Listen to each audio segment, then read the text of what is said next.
Bayu. Pak Bayu akan mengucapkan selamat siang dan salam sejahtera yang saya hormati. Selamat siang. Kemudian untuk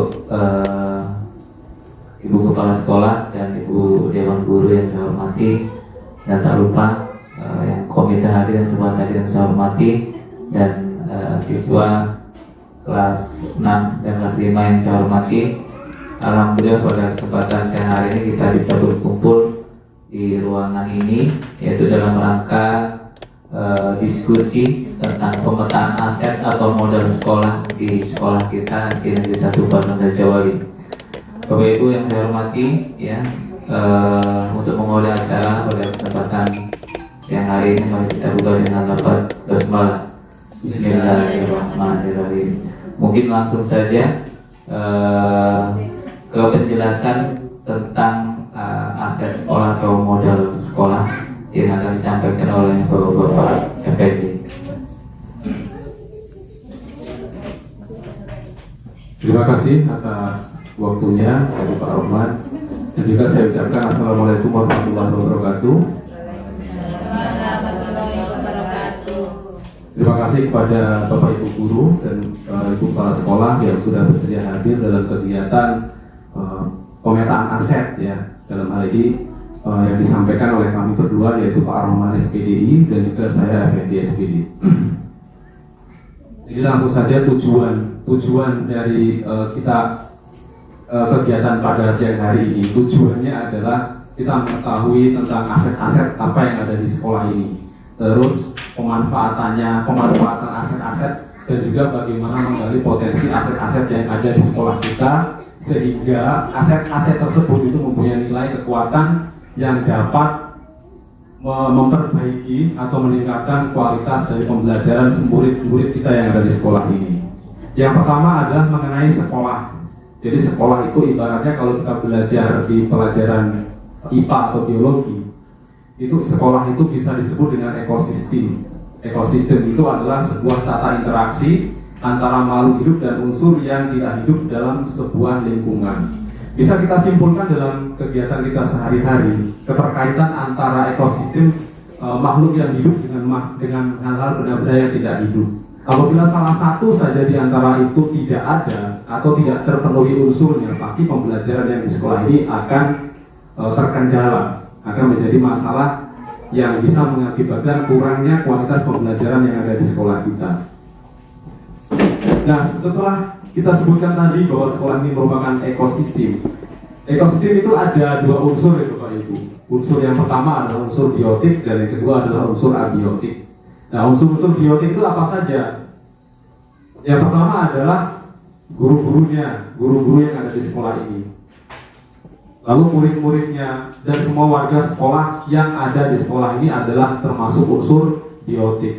Lalu unsur-unsur abiotik adalah unsur-unsur yang tidak hidup, yaitu gedung sekolahan, sarana dan prasarana, terus tempat-tempat yang digunakan anak-anak untuk duduk dan sebagainya, itu adalah unsur abiotik. Nah, di sini ada faktor-faktor abiotik dalam ekosistem sekolah, diantaranya adalah murid, kepala sekolah, guru, atau tenaga kependidikan, pengawas sekolah, orang tua, masyarakat sekitar sekolah, dinas terkait, dan pemerintah daerah. Jadi adapun faktor-faktor abiotik adalah yang pertama keuangan atau sistem keuangan yang digunakan dalam sekolah kita, sarana dan prasarana seperti tempat air, wudhu, terus pembuangan sampah, sistem drainase dan lain sebagainya, dan juga lingkungan alam yang ada di sekitar kita. Nah, di sini ada dua pendekatan. Yang pertama adalah pendekatan berbasis kekurangan. Jadi pendekatan berbasis kekurangan itu kita memusatkan perhatian kepada apa yang mengganggu, apa yang kurang, dan apa yang tidak berfungsi dengan baik. Kadang-kadang kita mengeluh, bukunya kurang, terus listriknya mati, listriknya padam, proyektornya kurang, laptopnya kurang, dan lain sebagainya. Kita bisa seperti itu, mengeluh dengan hal-hal yang kekurangan-kekurangan yang ada di sekitar kita, termasuk aset-aset yang kurang dan lain sebagainya. Lalu yang kedua, pendekatan yang kedua adalah pendekatan berbasis aset atau pendekatan berbasis kekuatan, di mana kita menggunakan pendekatan-pendekatan ini untuk memaksimalkan kekuatan aset yang ada di sekolah kita.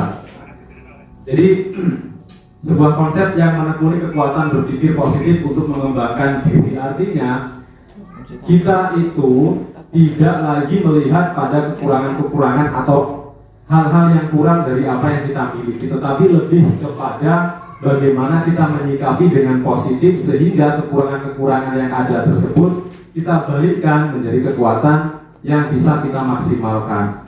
Jadi kalau kita lihat di sekolah kita, pasti ada satu atau dua atau beberapa hal yang itu bisa disebut dengan kekurangan. Namun dengan kemampuan-kemampuan yang kita miliki, kekurangan-kekurangan tersebut bisa menjadi nilai lebih untuk memajukan sekolahan kita. Tidak bisa kita pungkiri hal-hal seperti itu pasti selalu ada. Nah, salah satu kekuatan yang bisa saya contohkan adalah bagaimana kita mensukseskan, salah satu contohnya, bagaimana kita mensukseskan kegiatan perpisahan pada tahun lalu.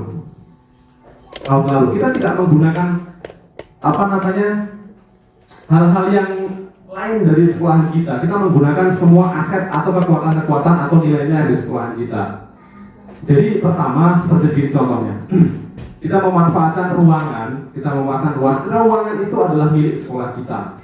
Jadi kita tidak perlu sewa tenda dan sebagainya. Ruangan sudah milik kita, sound system juga sudah kita miliki sendiri. Terus bagaimana kita mendekorasi, menata meja, kursi dan sebagainya itu berasal dari guru-guru kita sendiri, berasal dari murid-murid kita sendiri. Lalu tampilan-tampilan kreasi yang ada di kegiatan tersebut ya murid-murid kita sendiri, tidak perlu hal-hal lain dan sebagainya. Jadi seperti itu namanya pendekatan berbasis aset.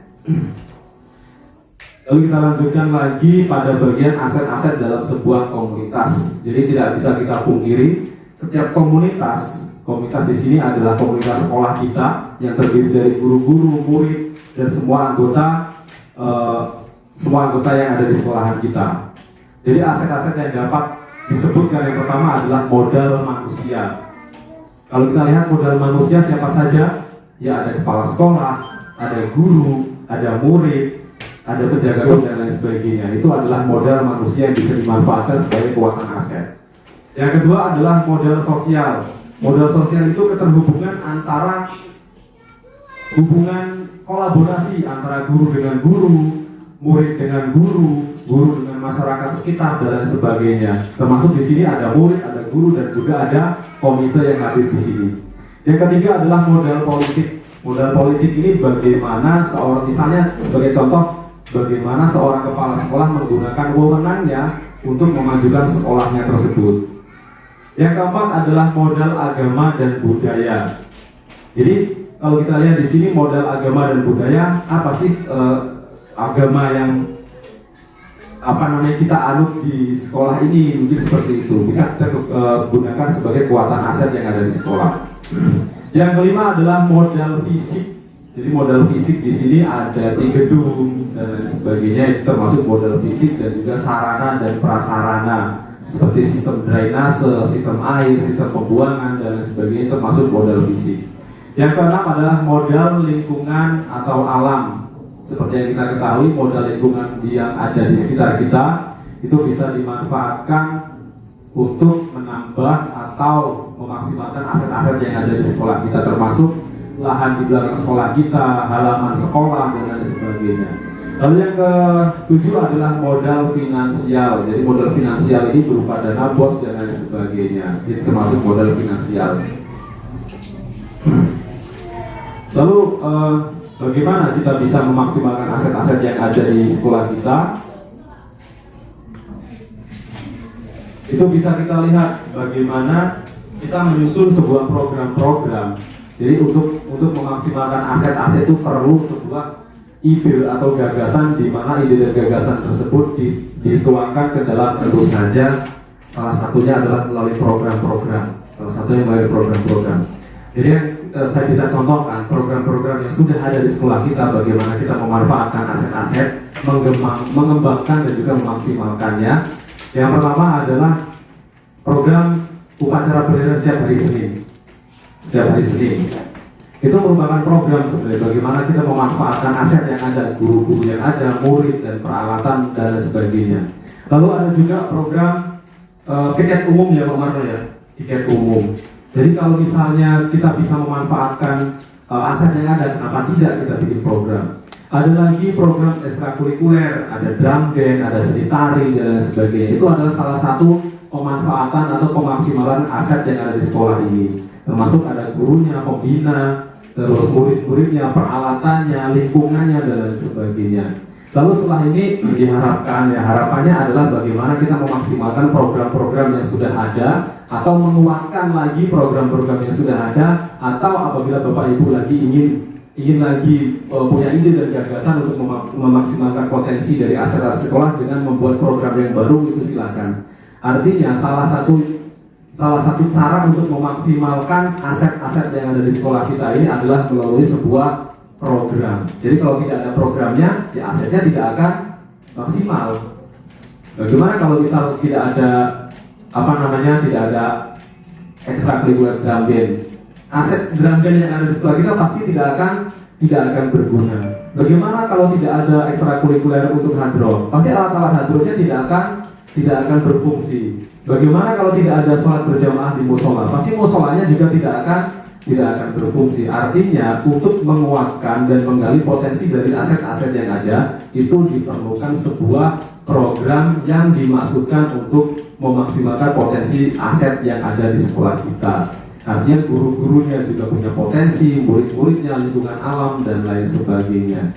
Jadi salah satu hal yang bisa kita ambil dari pelajaran dari sini adalah ketika salah satu saja itu tidak mendukung, ya pasti kegiatan atau program itu tidak akan berjalan dengan maksimal. Ya, seperti contohnya kalau kita hari ini upacara bendera, hujan misalnya, dan halamannya tergenang air, pasti itu tidak akan terlaksana karena ada faktor alam atau lingkungan yang tidak mendukung. Jadi seperti itu. Jadi kalau bisa nanti belum paham bagaimana kita memetakan aset, nanti bisa dipandu oleh Pak Rohman. Jadi aset-aset itu apa saja nanti bisa dituliskan. Nah, jadi begini, aset-asetnya itu kan ada banyak ya, misalnya modal manusia, modal sosial, modal politik, agama dan budaya, fisik, lingkungan alam, dan finansial. Nanti kita petakan apa sih yang ada di sekolah kita, dari mulai yang hal-hal yang besar-besar sampai hal-hal yang kecil-kecil yang ada dalam kelas-kelas kita masing-masing. Kalau dalam hal yang besar, misalnya Pak Gubron, asetnya apa saja? Ada hadroh, alat hadroh itu masuk aset. Ada alat hadroh, terus ada musola, ada tempat wudhu, ada kamar mandi, dan lain sebagainya. Lalu di kelas-kelas Bapak Ibu ya sebagai guru kelas, ada papan tulis, ada jam dinding, ada meja kursi, dan lain sebagainya, itu juga disebut aset. Lalu yang besar-besar seperti apa? Yang misalnya keseluruhan ini, dalam ruangan ini saja sudah ada proyektor, ada pengeras suara, ada meja untuk rapat, terus ada lemari, dan lain sebagainya, itu pemetaan aset. Nanti untuk pemetaan asetnya nanti akan dipandu oleh Pak Rohman. Silakan Pak Rohman.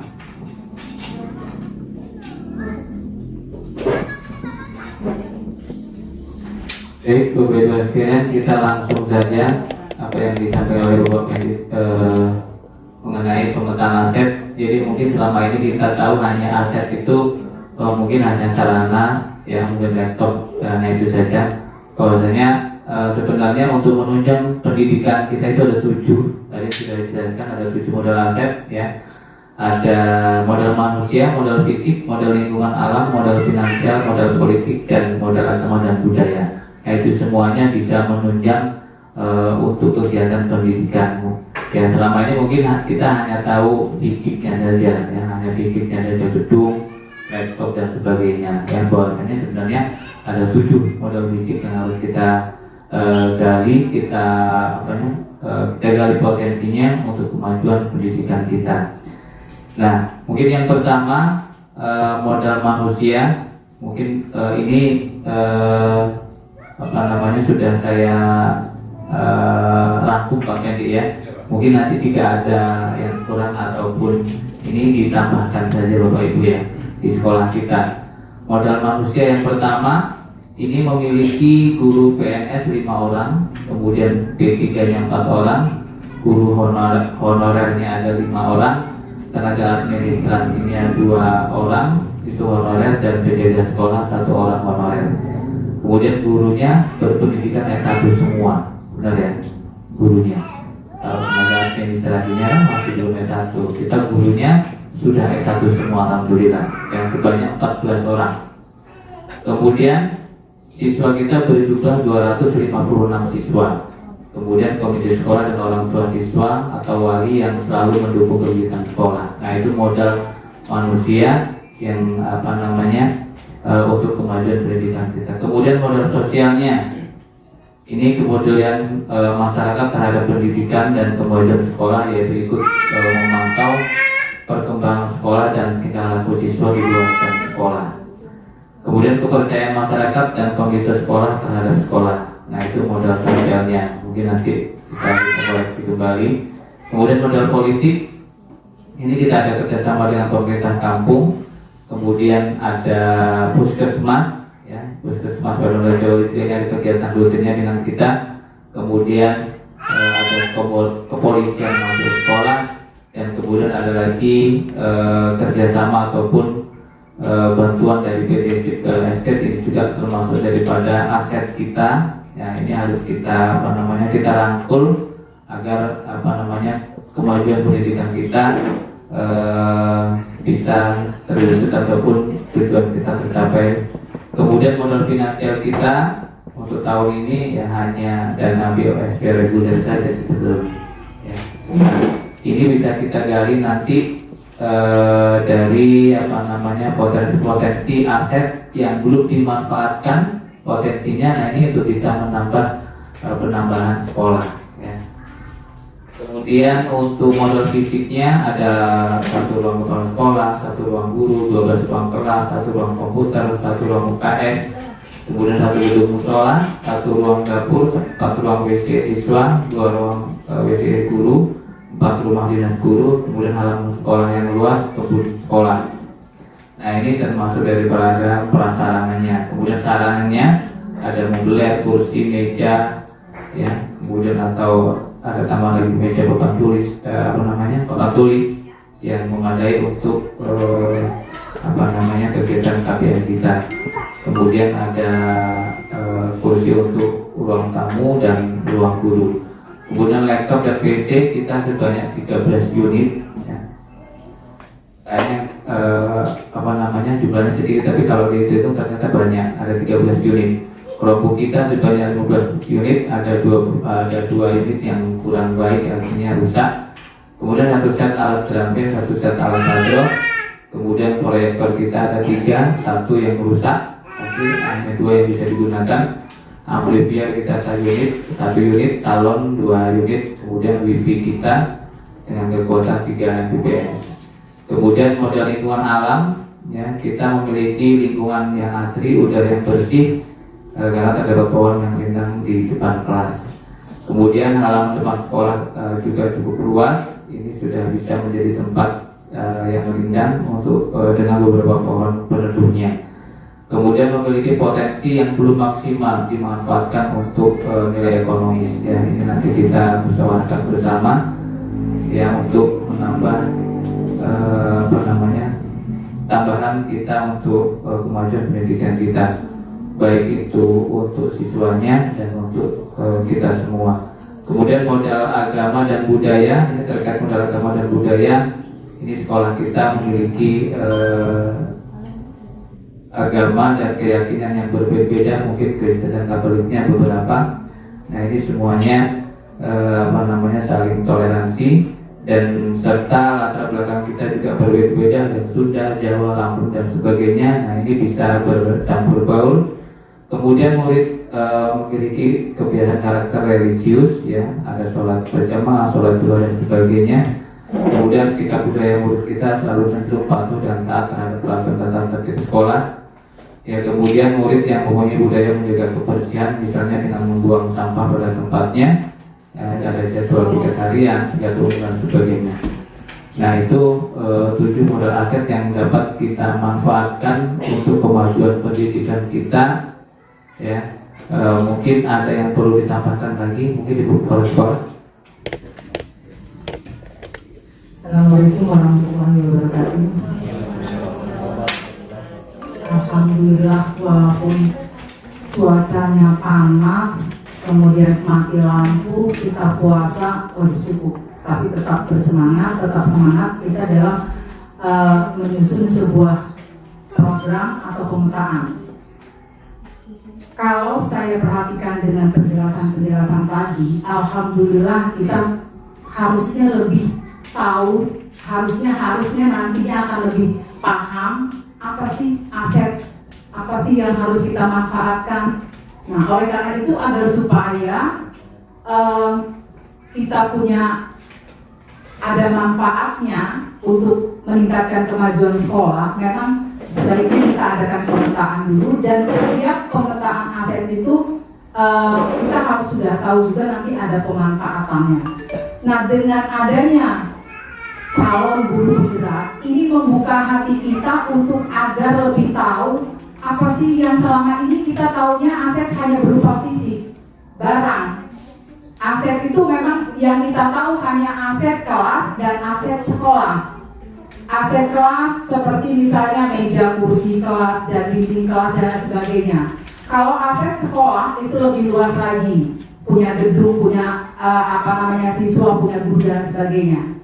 Nah, itu sekarang setelah kita pahami dari penjelasan guru penggerak itu tadi, kita lebih luas wawasan kita. Jadi oleh karena itu, sesuai dengan konsep kita, judul kita untuk hari ini adalah pemetaan. Pemetaan itu yang tujuannya merupakan suatu aset. Aset apa saja tadi sudah dijelaskan, ada 7 aset. Jadi bukan fisik aja yang berupa aset, tapi merupakan aset. Ada aset modal, ada aset finansialnya, kemudian ada aset sarana dan prasarana dan sebagainya. Itu tadi sudah dijelaskan oleh Pak Rohman. Jadi tinggal kita pemetaan apa sih yang aset itu yang nantinya akan kita manfaatkan. Satu contoh, tadi sudah Pak Pedi mengatakan ada yang perlu kita kembangkan, yang perlu kita tingkatkan. Salah satu contoh misalnya kegiatan sholat duha. Kegiatan sholat duha itu juga merupakan aset, ya, aset di modal agamanya, ya. Kemudian ada juga kerjasama kita dengan selain komite dan masyarakat, ada alhamdulillah untuk di desa kita ada kerjasama dengan PT. Nah, itu juga merupakan aset yang perlu kita tingkatkan, kita kembangkan, kita bareng-bareng untuk supaya mendukung program-program sekolah. Kemudian alhamdulillah untuk daerah kita ini, sekolah kita ini, luas lahannya itu banyak dan masih ada luas lahan yang bisa kita manfaatkan, ya, yang masih bisa kita manfaatkan. Kita tanami singkong atau kita tanamin apa, ya itu juga merupakan suatu aset yang nantinya bisa kita manfaatkan berupa lahan itu tadi, ya.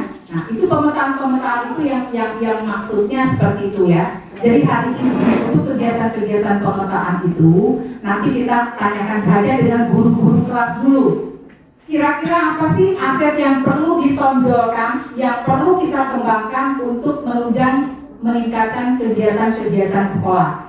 Tadi sudah dijelaskan bahwa aset itu bukan saja barang-barang fisik yang ada di dalam kelas, tapi kira-kira apa sih yang perlu kita kembangkan, gitu, ya. Ya nanti saya minta pendapatnya juga melalui guru penggerak, nanti kita buatkan pemetaannya dari guru-guru, siapa tahu nanti ada usul, ada Bu untuk di kelas saya ingin mengadakan acara seperti ini yang nanti akan saya jadikan budaya yang termasuk budaya positif. Nah, itu merupakan suatu aset juga. Nanti kita bisa tanya dengan guru, karena guru punya kreatif, inovasi masing-masing. Jadi nanti bisa perlu kita tanyakan juga dengan guru-guru. Kemudian dari pihak komite juga nanti siapa tahu dia punya gagasan yang kira-kira untuk menunjang, selain dengan PT, kita juga dengan komite, gimana sih caranya agar supaya merangkul masyarakat, merangkul wali murid,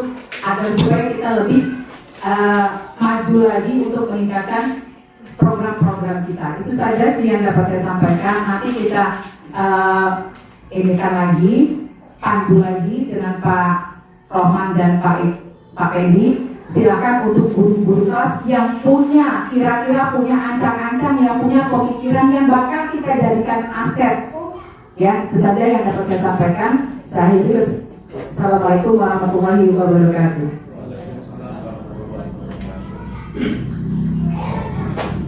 Baik, terima kasih untuk kepala sekolah. Nah, mungkin untuk gambaran untuk Bapak Dewan Guru, ya, saya sendiri ke depan ini punya program yang saya beri namanya agar menarik, mudah diingat.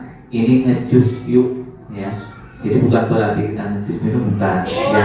Jadi program saya beri nama ngejus yuk. Di situ ayo kita hafal juz amma. Ya, ayo kita hafal juz amma setiap hari Selasa. Nah, tujuannya minimal keinginannya lulus SD ini hafal juz 30. Gitu loh. Mungkin tujuannya seperti itu. Nah, itu gambaran untuk teman-teman semuanya. Mungkin yang lain bisa mengembangkan kebun sekolah untuk program hijau dan sebagainya. Dan program-program ini tidak bisa dilakukan sendiri, ya harus berkolaborasi, artinya harus bersama-sama, tidak hanya bisa sendiri. Ya, program punya saya juga nggak bisa dilakukan sendiri, itu juga bersama dengan wali kelas, orang tua, ya orang tua juga sebagai termasuk daripada modal fisik manusia, jadi tidak bisa dilakukan sendiri. Kemudian yang lainnya, kalau kita ingin mengembangkan perkebunan atau mau menambah kolam dan sebagainya, itu tidak bisa dikerjakan sendiri, dan kita harus berkolaborasi, ya. Kita tidak akan bisa maju sekolah ini kalau dia sendiri-sendiri, ya. Harus berkolaborasi, saling membantu, saling mengingatkan, saling bekerja sama, itu, ya. Maka apa tujuan kita akan berhasil. Nah, kalau ada slide-nya punya saya juga akan saya tayangkan sebetulnya program itu, ya, tantangannya apa, kemudian solusinya seperti apa untuk menghadapi tantangan itu dan sebagainya, ya. Mungkin itu gambaran. Mungkin Pak Bayu ada program yang mau dikembangkan untuk kemajuan sekolah kita.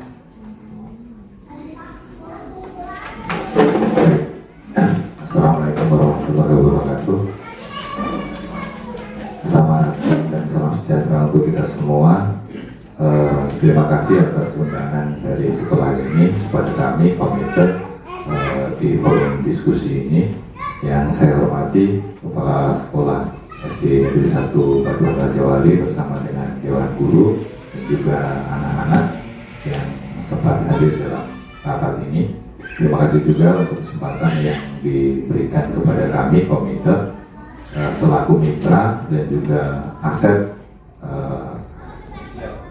sosial dari sekolah ini. Kami dari komite memang ada beberapa hal yang mesti kami pikirkan sebagai mitra yang juga seharusnya punya sumbangsi terhadap sekolah ini, karena apapun bentuknya anak-anak kami itu juga membutuhkan sekolah ini. Maka dalam hal ini saya melihat banyak sekali potensi yang sebetulnya memerlukan kerjasama dengan orang tua, dengan wali murid. Seperti satu misal yang sempat menjadi pemikiran kami adalah faktor keamanan atau safety yang ada di sekolah ini. Sudah baik, sudah ada pagar di sekolah ini, tetapi kami masih melihat bahwa pagar ini belum sepenuhnya membatasi wilayah sekolah ini. Maka nantinya pun kami akan berbicara dengan seluruh anggota komite untuk memikirkan bagaimana kami bisa berkontribusi terhadap sekolah ini melalui pertama keamanan dulu. Kalau aset yang berupa tanah di sekolah ini sudah terpagar semua, maka dengan sendirinya faktor keamanan itu akan lebih meningkat. Nah, dalam hal ini kami nanti akan berbicara dengan teman-teman yang ada di komite bagaimana kita berkontribusi untuk pagar. Karena selama ini bukan hanya di sekolah ini, mungkin di sekolah lain juga mengalami permasalahan terkait dengan kontribusi wali murid terhadap sekolah. Maka itu nanti akan kami bicarakan bagaimana teknisnya supaya pagar itu bisa terpenuhi tanpa harus membuat manajemen sekolah merasa dipusingkan. Itu satu misal. Satu misal gambarannya adalah sekolah menyediakan pasir. Nanti kami dari komite bergotong royong, bergantian, misalnya satu kelas, ayo kita berangkat bawa semen, kita buat batako. Jadi bukan berupa uang yang kami berikan kepada sekolah, tetapi berupa material yang langsung kami buat. Nah, itu kan saya rasa lebih aman dan lebih guyup. Jadi ada kepedulian dari wali murid. Nah, kalau aset siswa kita saja 256 ya, nah, itu artinya bahwa wali muridnya juga banyak. Kalau misalnya satu kelas ini satu hari 10 orang yang bergotong royong dengan membawa 5 semen, itu sudah perkiraan sudah sampai dengan 450 batako yang terbuat. Barangkali untuk membangun pagar yang mungkin kurang lebih sekitar, kalau saya lihat 150 meter lah yang belum terpagar, mungkin itu akan tercapai lebih cepat gitu. Kemudian berikutnya nanti ya mungkin bisa dipikirkan untuk pengembangan yang lain supaya sekolah ini ke depan benar-benar jadi sekolah yang menjadi tolak ukur bagi sekolah lain, dan pelan-pelan menyadarkan wali murid bahwa kita tidak hanya sebatas menitipkan anak, tetapi kita harus peduli terhadap sekolah ini. Nah, kemudian tinggal nanti kemitraan kita dengan sekolah bagaimana meningkatkan kualitasnya. Mungkin itu saja dari kami selaku komite yang nanti juga akan berkontribusi dengan sekolah ini. Terima kasih. Wassalamualaikum warahmatullahi wabarakatuh.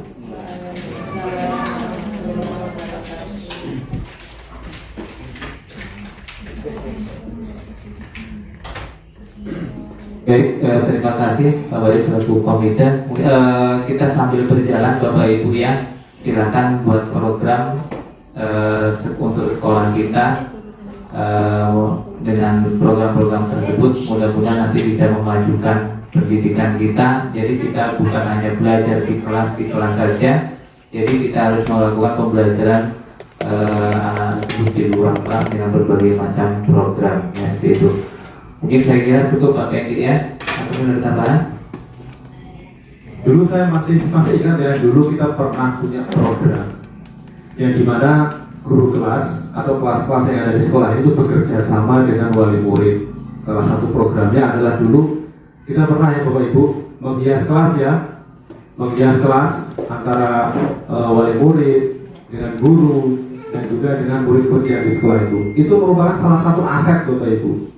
Jadi kolaborasi yang terbangun tersebut itu sebenarnya kalau misal kita bisa manfaatkan, kalau kita bisa konsisten melakukannya, itu sangat membantu sekali sebenarnya.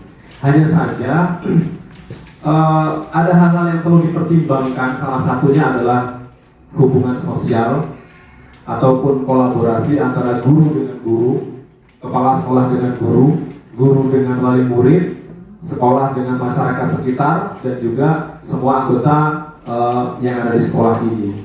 Dulu juga pernah ada program membersihkan taman sekolah. Terus kita mendatangkan wali murid untuk membantu membuat parkir sekolah dan lain sebagainya. Itu sebenarnya aset Bapak Ibu, aset yang kita bisa manfaatkan untuk kemajuan sekolah. Jadi bagaimana cara kita memajukan sekolah, itu salah satunya ya seperti Pak Rohman tadi katakan adalah melalui kolaborasi dengan membuat ide-ide atau program-program yang dimana itu nanti bisa memaksimalkan aset-aset yang ada di sekolah kita. Jadi dari saya cukup sekian, saya kembalikan kepada Pak Rohman. Baik, terima kasih Bu Kepala Sekolah. Gimana Bu? Oke, terima kasih. Dan untuk berikutnya nanti kesimpulan kita bahwasanya ada lahan kosong yang belum maksimal dimanfaatkan karena memang belum terpagar semua Pak Komite ya. Ini mudah-mudahan nanti program ini bisa segera terlaksana. Dan kami juga berharap pada Bapak Ibu Dewan Guru untuk bisa membuat program-program atau ide-ide kreatif untuk memajukan pendidikan kita. Saya kira itu saja. Terima kasih kepada komite, mudah-mudahan sekalian Ibu Kepala Sekolah dan Dewan Guru semuanya atas kesempatan untuk hadirnya. Kita tutup acara ini dengan lafaz hamdalah. Alhamdulillah. ini saya mohon maaf. Kami akhiri. Assalamualaikum warahmatullahi wabarakatuh. Waalaikumsalam warahmatullahi wabarakatuh.